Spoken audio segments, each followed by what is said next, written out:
Hey, what's up everybody? So today we're going to be discussing a technique that I've been requested to talk about on Instagram and after the last show I played, and it's going to be my double thumbing technique. I also want to state that I by no means have this technique down perfectly. However, this is going to be a video that demonstrates how I interpret this technique and use it in my music. This is a different video than I usually do, but I hope we can be productive with this video and learn something from it. So yeah, let's get started.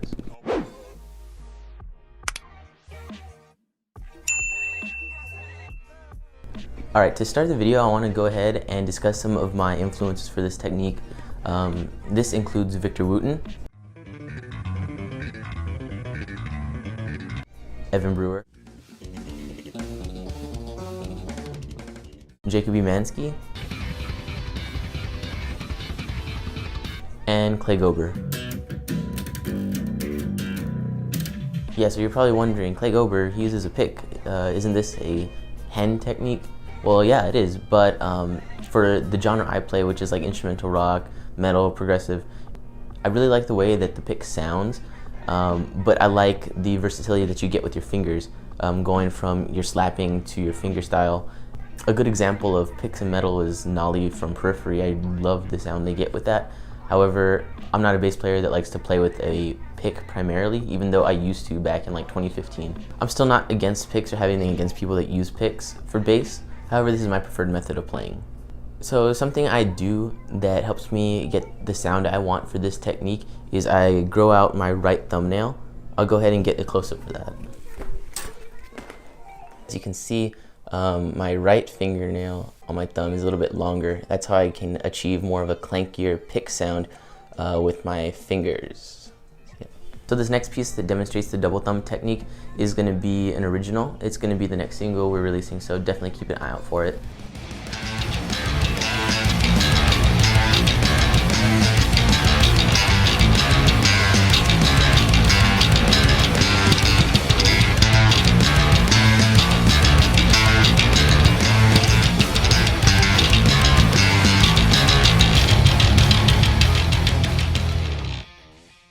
As you saw, I think the thumb really gets a nice clanky sound in the mix, especially when you mix it with the right effects. So next I'm going to show a close-up of how I play this technique a little bit slowly, and maybe it'll help you better understand it. Alright, so excuse my cat, she's using a litter box right now. But I'll go ahead and discuss the technique a little bit. So how you do it, or what the idea behind it is going to be a down-up motion. It's like an alternate pick or alternate picking with guitar, but you're going to do this with your thumb. It's going to sound like this.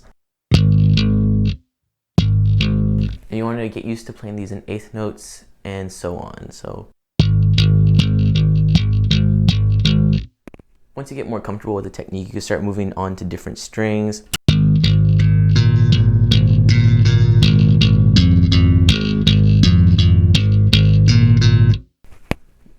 And once you get comfortable with this further, you can go ahead and start implementing this in your music. You really want to preach practice and how big of a deal it is to go ahead and practice and keep building on your steps. This is a process known as scaffolding, where you build up from the lowest category of learning something all the way up to a more advanced state.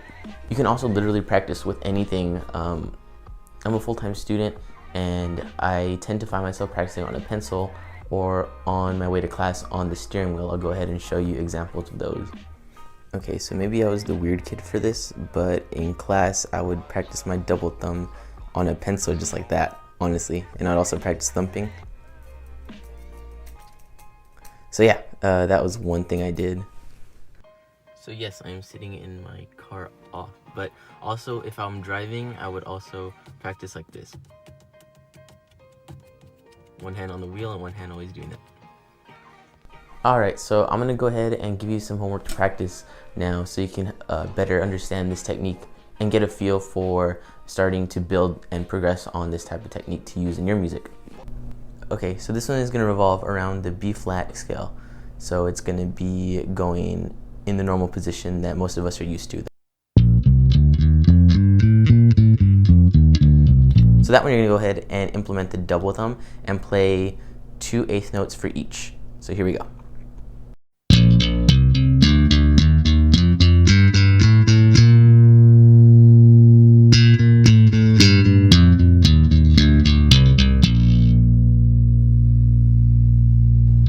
Awesome. All right, so the next exercise is gonna be playing that B flat scale in thirds. So it's gonna be as follows.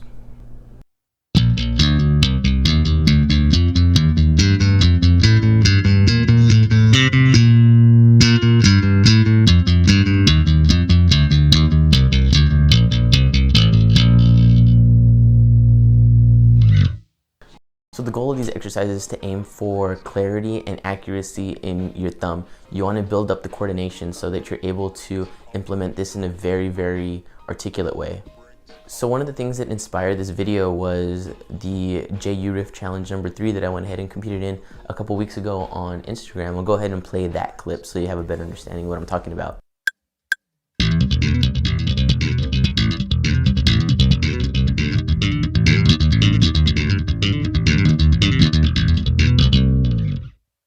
So as you saw in that video, I believe that's in 9/16 time signature. So I went ahead and developed an exercise using a similar pattern. This will be a little bit more advanced, but you can definitely go ahead and try it. I really encourage it. All right, so the next thing I'm gonna go ahead and show you is gonna be the riff challenge that I did. So this one's gonna revolve around the C major pentatonic scale. We're gonna go ahead and keep this on the A string because it's gonna be the root, the fifth, and the octave. I'm gonna play it slowly so you can go ahead and follow along.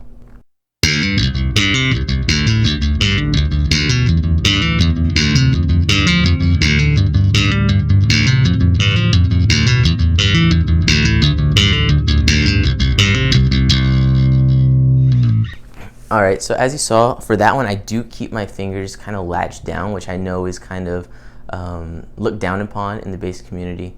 But for this case, this is just how I interpret it and how I am able to get a little bit more accuracy in my playing. However, I do encourage you to stray away from that if you can. Something I really advocate for is practicing slowly and building up the speed until you're able to get it comfortably.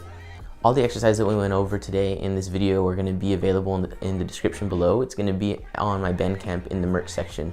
I really encourage you to practice these slowly. With the exercises that I have in that file, you're going to be able to slow down and speed up the tempo if you have Guitar Pro, since I'll include the Guitar Pro files. So yeah, thanks for watching. I really appreciate it. I hope you were able to learn something from this and bear with me throughout this new type of video style I've been trying out. Don't forget to like, comment, and subscribe, and definitely share to other bass players that you think this might be helpful for. I want to go ahead and do more videos like this, so let me know what you think about it. Thanks.